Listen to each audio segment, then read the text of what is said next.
આકૃતિ સાથે current graded ઓવરકરન્ટ protection સ્કીમનું કાર્ય સમજાવો. તો જો તમે અહીંયા આગળ આકૃતિમાં જોઈ શકતા હોય તો આ એક તમારી ઓવરકરન્ટ પ્રોટેક્શન સ્કીમ છે જેમાં કરંટના આધારે ગ્રેડિંગ કરેલું છે. તો બે સબસ્ટેશન વચ્ચે જે ફીડર છે એનો ઇમ્પિડન્સ જો પૂરતો હોય એટલે કે ઘણો વધારે હોય ત્યારે પ્રોટેક્શનની કરંટ ગ્રેડિંગ સિસ્ટમનો ઉપયોગ કરી શકાય છે. High speed high set over current રિલેનો ઉપયોગ આમાં કરવામાં આવે છે અને આમાં કોઈ પણ પ્રકારના ટાઈમ ડિલે વગર રિલે વાપરવામાં આવે છે. એટલે કે તમારી જે બી રિલે છે ઇન્સ્ટન્ટેનિયસ પ્રકારની રિલે છે. આ કરંટ સેટિંગ્સ અલગ અલગ બસ ઉપર સેટ કરવામાં આવે છે અને ફોલ્ટના મેગ્નિટ્યુડના આધારે પ્રીસેટ મૂલ્યને પાર કરે જ્યારે અથવા તો એ રિલેનું મેગ્નિટ્યુડ વધી જાય ત્યારે જ આ રિલે ઓપરેટ થશે. આ પ્રકારની પ્રોટેક્શન યોજના અથવા તો સ્કીમ સાથે રિલેના ડિસ્ક્રિમિનેશન ગુણધર્મનું ઉલ્લંઘન થાય છે. એટલે કે ડિસ્ક્રિમિનેશન જળવાતું નથી અને ઓવર રીચિંગ થાય છે જેથી કરીને રિલે ઇનઝોન ફોલ્ટ અથવા આઉટ ઓફ ઝોન ફોલ્ટમાં ડિસ્ક્રિમિનેટ એટલે કે ભેદ સમજી શકતું નથી.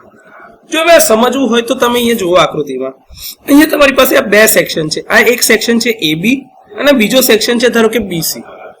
તો જો આ AB સેક્શનમાં ફોલ્ટ થાય ધારો કે આ B બસની નજીક અહીંયા કોઈ જગ્યા પર આ પોઈન્ટ પર અને BC સેક્શનમાં ફોલ્ટ થાય બસ B ની નજીક આ જગ્યા પર, તો હવે બંને જે પોઈન્ટ છે અહીંયા આગળ બસ B ની એક બીજી બાજુએ, તો આ બંને વચ્ચે ઇમ્પિડન્સનો કોઈ એટલો મોટો તફાવત નથી.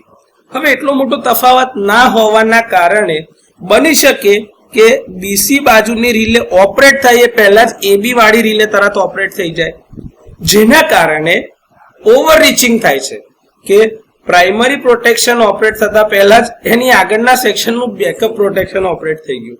તો આમાં ડિસ્ક્રિમિનેશન બી જળવાતું નથી, સિલેક્ટિવિટી પ્રોપર્ટી પણ જળવાતી નથી.